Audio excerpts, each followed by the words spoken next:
This lesson is Radical Expressions, Chapter 7, Section 1. We're going to start by discussing the difference between the terms square root and principal square root. We say that x is a square root of a number c when x squared equals c. An example is the square roots of 16 are positive 4 and negative 4 because positive 4 squared equals 16 and negative 4 squared equals 16. So x is a square root, a number is a square root when that number squared equals the number we were finding the square root of. Now, the difference between that and principal square root is the principal square root is always non-negative. We don't say positive, we say non-negative because one principal square root is the number 0, which is neither positive nor negative. So principal square roots are always non-negative. We represent the principal square root by using the radical symbol. An example here is, I want the principal square root of the number 16. By the way, the number under the radical symbol is called the radicand. The principal square root of 16 is 4, and there's only one principal square root. When we want the negative, we ask for the negative when we're in principal square roots and this using radical symbols, we put a negative in front of the radical symbol. An example here is the negative square root of 25 is negative 5. Let's do 4 examples. So I want you to find the square roots of each number. So let's look at 1a. In 1a, I want you to find the square roots of 49. And they are, you guessed it, positive 7, negative 7. In 1b, I want the square roots of 169. Some of you might be scratching your head a little here, but remember, you've got to memorize your squares all the way up to 15 squared.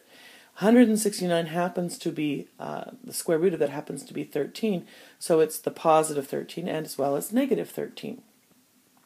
And the square roots of 1 are positive 1 and negative 1, which leads us to believe that the square roots of 0 are positive 0 and negative 0. And we know that's silly. We don't write positive 0 and negative 0. It's just 0. We have another way we can represent the positive 7 and negative 7, and we can do that with a positive negative symbol. So we just say positive, or it means positive 7 or negative 7. We just say positive negative 7. We could say positive negative 13. We could say positive negative 1. And for 0, we just say 0. Here's 4 more examples. This time we're using the radical symbols. So in 2a, I want the principal square root of 9. And the principal square root of 9 is 3.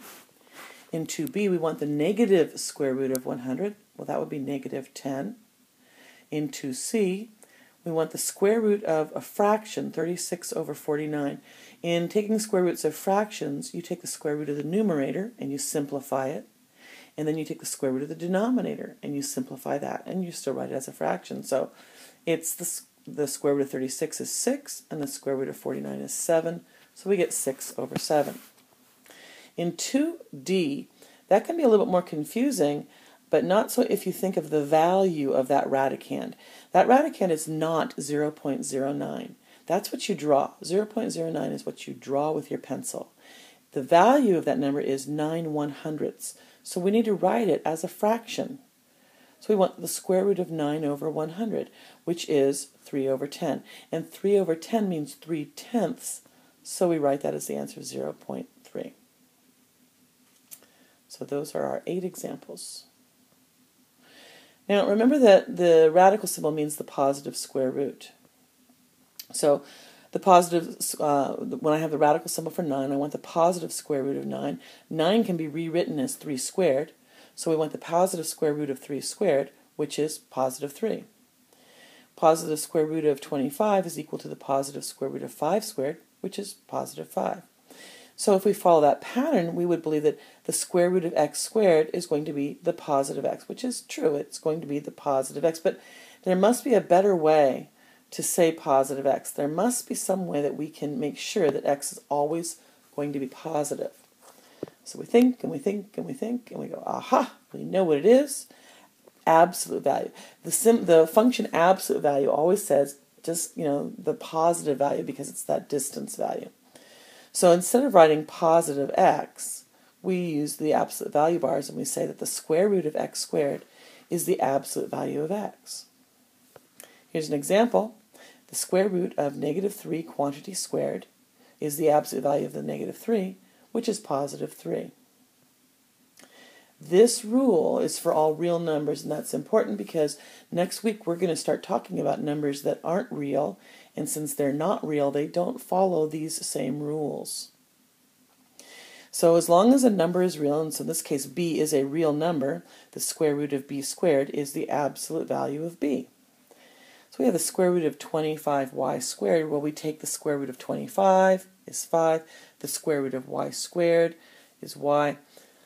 And we have the absolute value bars to make sure that everything's positive, but we don't need to keep the 5 in the absolute value bars, so the final answer is 5, absolute value of y.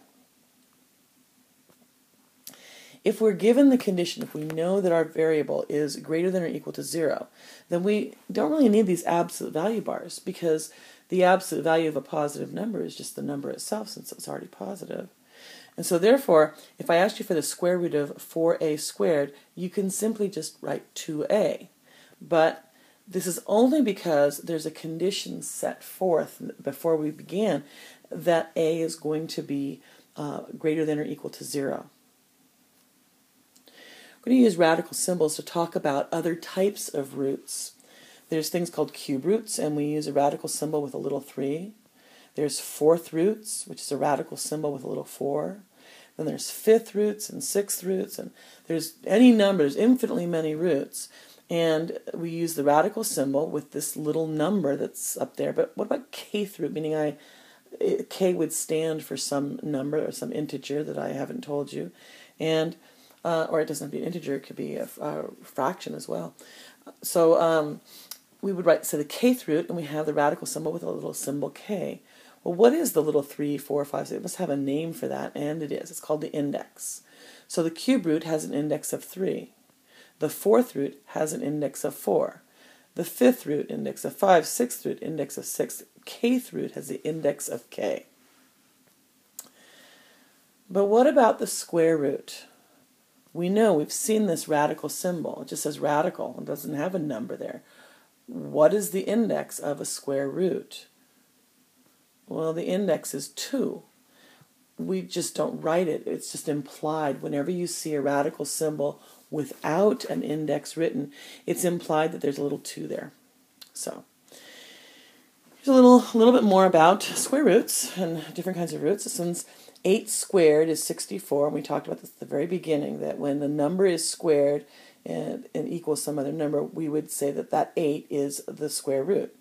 It's a root, not just any root, a square root, and that 64 is going to have 2 square roots. It could be positive 8 or a negative 8. But as long as we use those absolute value symbols, we don't have to worry about the positive negative. We'll always get just the positive result. 64 can also be written as 4 cubed. And since it can be written as 4 cubed, that's where these other roots come in. We would say that the cube root of 64 is 4. There's only going to be one cube root because negative 4 cubed is negative 64, not positive 64. So we don't need absolute values since we won't get a different sign. So the cube root, of a cubed is a. 64 can also be written, it's kind of a fun number, it could also be written as 2 to the 6th power, which means that a 6th root of 64 is positive 2. But that says a 6th root, meaning there's something more. There's 2 6th roots of 64. Because not only is positive 2 to the 6th equal to 64, but negative 2 to the 6th is 64. Since there's a possibility of 2 different roots, 2 different 6th roots, if I am just interested in that positive 6th root, I have to use absolute value symbols again, just like I did for squaring. Well, there's a rule, and the rule is, and again, this rule is about real numbers. We're still in the real number system here. The rule is that whenever it's even root, they always come in pairs, positive and negative. So if we're asking for a positive root and the index is even, you're going to need absolute value bars. If it's an odd root, there's only going to be one value for an odd root. It's either going to be a positive answer or a negative answer, and it will be the same sign as the radicand. So that's the end of the lesson.